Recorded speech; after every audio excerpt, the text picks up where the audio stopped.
Do you speak a dialect of Chinese at all? Yeah, so yeah, with my family, I mainly speak Mandarin. Okay. Yeah, they also speak another regional dialect. Do you ever write in that? Just always writing in English, or do you dabble in writing some? I've started to try to write kind of bringing in some. We won't Mandarin. ask you to do the tongue twister because I heard the recording of the tongue twister. That's pretty darn tough. Yeah. What was this from the reading on Wednesday? No, it was a previous reading. Okay. Yeah, but yeah, so I've started to do that a little more. But yeah, I mean, I find it a very complicated task because the decision of how much how much context or sort of explanation do I want to give around the language, how much do I want the reader to have to work at interpreting or learning something from it. So yeah, I think it's an exciting challenge. Sure. Do you read Chinese poets, contemporary Chinese poets, or? There've been just a couple. Yeah. I mean, Beidao. Okay. Is a major one. But what I would really. What about this? You know, we touched on this just a minute ago about sort of the dead poets. Yeah. You know, do you think that poets from the past that are no longer with us have more of an influence or a shadow on contemporary poets, or do you think living poets are much more tapped into or have that shadow on contemporary poets? You have any opinion on that at all? I think it depends on the poet. Yeah. You seem to have a pretty big support network in terms of poets writing now that you hang with and read with, and I would imagine that helps. Yeah, I think as a living poet myself, it's important to have that community because writing so often is this completely solitary act, and I think you kind of have to love that solitude as well. But as a person, I think you need conversation with living people too. And not it didn't stop you from writing of yourself as a dead person, though. Yeah, that's true. That's true.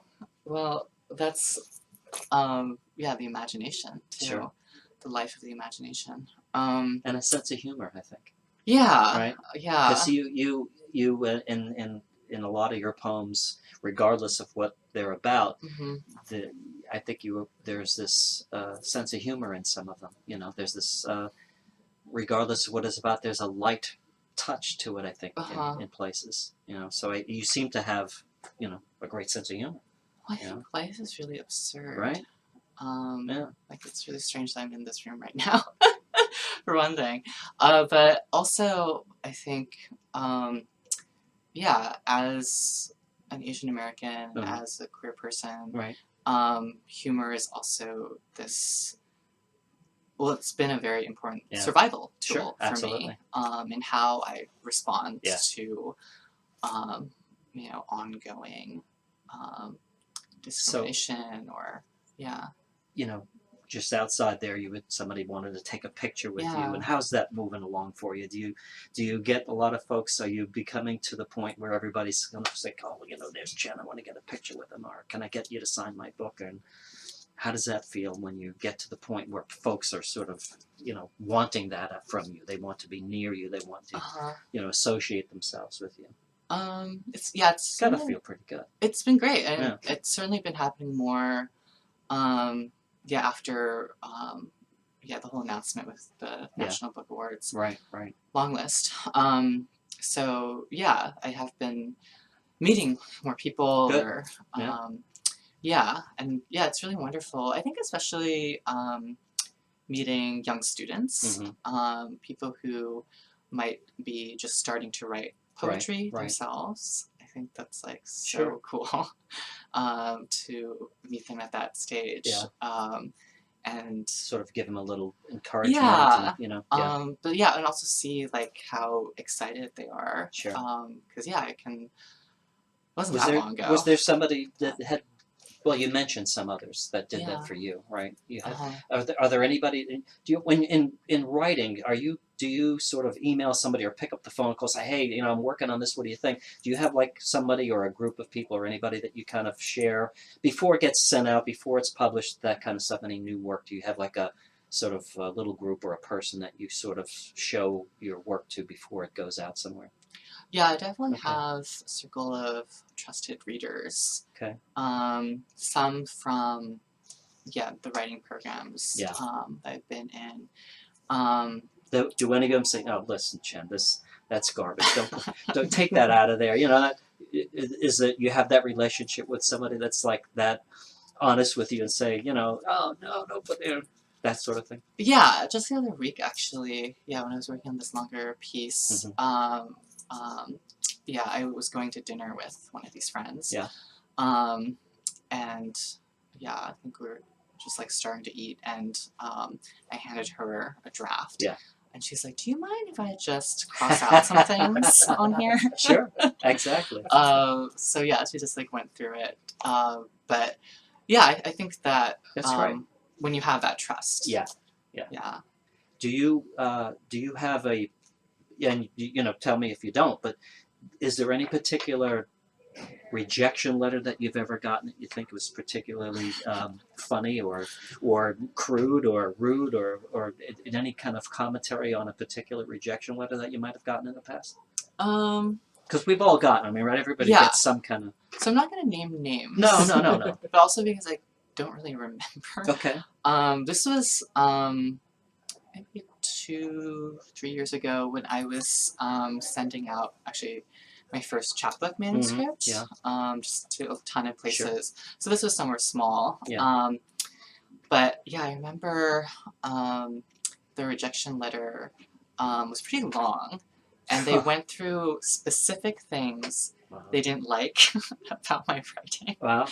I remember they called, or they singled out like one poem that I was like, oh, this is great. But they're like, oh, the rest of this isn't, as lively. Yeah. The voice is like missing something. Sure. But I was just so taken aback by the fact that they took the time to like personally say exactly what they didn't like. Because usually, if it's going to be personalized, right? If someone's spending energy writing back to you, it would be positive. Yes. So. That's that funny. stood out to me Yeah. as, okay, maybe this reader is kind of cranky with this work, or had a bad day or something. But yeah, so I try not to take that too personally either. Yeah. Sure. So. I love the response in your poem where someone chastises you for always writing. Oh yeah. Chinese or gay. Oh yeah. Yeah.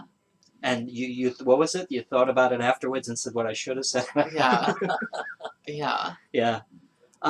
Where are you in going forward with your work? Are you do you sort of think, well, my next topic or my next subject or my next book is going to be this, that, or the other, or you kind of just whatever comes along internally and what happens and goes onto the page sort of thing? Is there a direction that you've specifically put yourself into to write?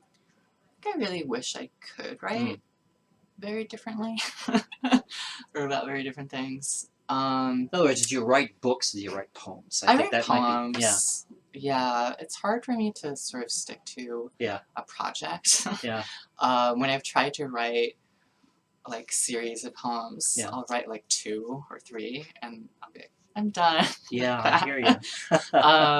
Yeah, but I think it's something Tracy K. Smith said in an interview about writers' obsessions, that they're sort of inescapable. And so she was like, oh, you think you're writing a poem about like a banana, but then it turns out to be another poem about your father. So I think there's a way in which, even when you think you might be sort of getting away from a subject, what you really care about always comes through.